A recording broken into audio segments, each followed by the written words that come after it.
चैत महीना हो बलम के बिना हो, चैत महीना हो बलम के बिना हो, मुश्किल बा रहना ए हो बोलू राजा जल्दी से आ जा, ए हो बोलू राजा जल्दी से आ जा, चाही ना कहना। भोजपुरी में हम गाते हैं तो अश्लील आज तक गाना नहीं गाए, आज तक नहीं। अब रहा नौजवान है तो नौजवान सुनते हैं तो सैड सॉन्ग गा देते हैं, बुजुर्गों के लिए पूर्वी गा देते हैं, भिखारी ठाकुर जी के चाहे महेंद्र मिश्र जी के, महिला खाती बेटी के ऊपर गा दे, यह सब गीत संगीत बा। अभी नया एगो सोचनी कि अंजनी चाचा के भेजी, बाकी टाइम के कमी हो गई। परदेश में पिया वाले कैसे कहतरी कैसे, अरे चैत महीना हो बलमा के बिना हो, चैत महीना हो बलमा के बिना हो, चैत महीना हो बलमा के बिना हो, चैत महीना हो बलमा के बिना हो, चैत महीना हो बलमा के बिना हो, चैत महीना हो बलमा के बिना हो, मुश्किल बा रहना तोता तोता सजन से कहना, तोता तोता सजन से कहना, तोता तोता सजन से कहना,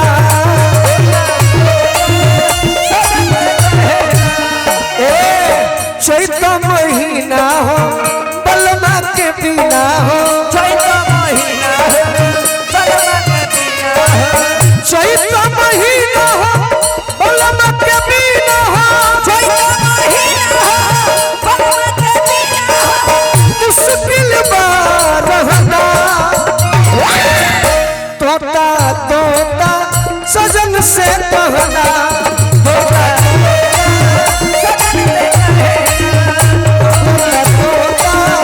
सजन से कहना, सजन से कहना। क्या बात है,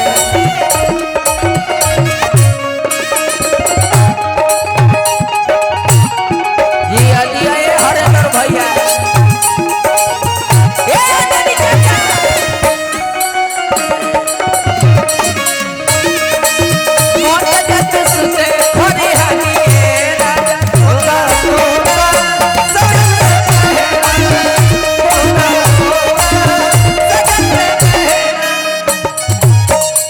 तरीके का कहिए सखी बलमा प्रदेश में बाड़ो, एकरो बलमुआ 8 फीट के मिलल बड़े, 8 फीट के, 8 फीट। गाना लिखल अंजनी चाचा सोनू सिंह संगदिल जी के, जिला सिवान।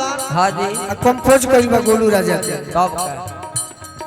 मन तनी को ना लागता एने ओने भागता, एने ओने भागता हो, एने ओने भागता, अरे कोई के बोली दिल पर बोली हमारा दागोता, बोली हमारा दागोता हो, बोली हमारा दागोता, अरे कोई के बोली दिल पर बोली हमारा दागोता, बोली हमारा दागोता हो, बोली हमारा।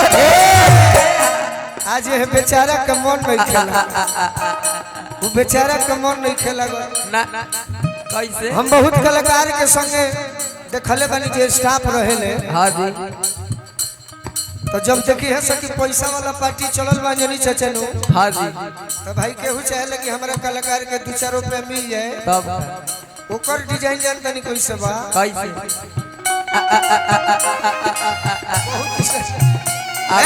कोई का बोली दिल पर बोली हमारा दा, बोली हमारा दागोता हो, बोली हमारा दागोता, ओगिया बिरह के हर भरी लह के, ओगिया बिरह के हर भरी लह के, ओगिया बिरह के हर भरी लह के, ओगिया बिरह के हर भरी लह के, मुश्किल बा सहना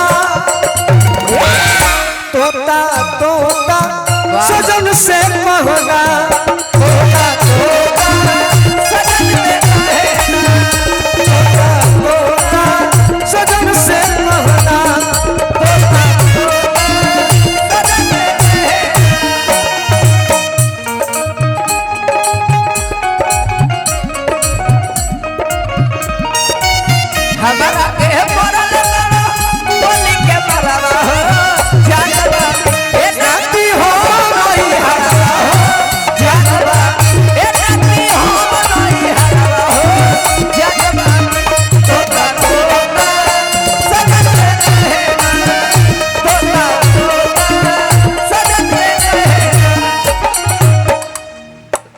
बुनी पर बारिश होता ये अच्छा कहा जाएगा। तब एकरे के खराब ना कहली, हालांकि किसान खातिर दिक्कत बा, शुभ काम में सब किसान के लिए दिक्कत है। काम तो शुभ है लेकिन किसान के लिए परेशानी है। बहुत बहुत हमारे रघुनाथ चाचा के आगमन भइल, मैं फसल बहुत बहुत उम्मीद से ज्यादा सम्मान देनी, बार बार चाचा के प्रणाम करो। और कहा अरे सतुआ भुजा भावे ना चटनी के हु चटावे ना, सतुआ भुजा भावे ना चटनी के हु चटावे ना, सोनू संग दिल के बिना माजा तनी को आवे ना, माजा तनी को आवे ना, हो माजा तनी को आवे ना। ए हो गोलू राजा जल्दी से आ जा, आ जा ए हो गोलू राजा जल्दी से आ जा, आ जा। ए हो गोलू राजा जल्दी से आ जा, आ जा। ए हो गोलू राजा जल्दी से आ जा, आ जा। चाही ना कहना तोता तोता सजन से कहना,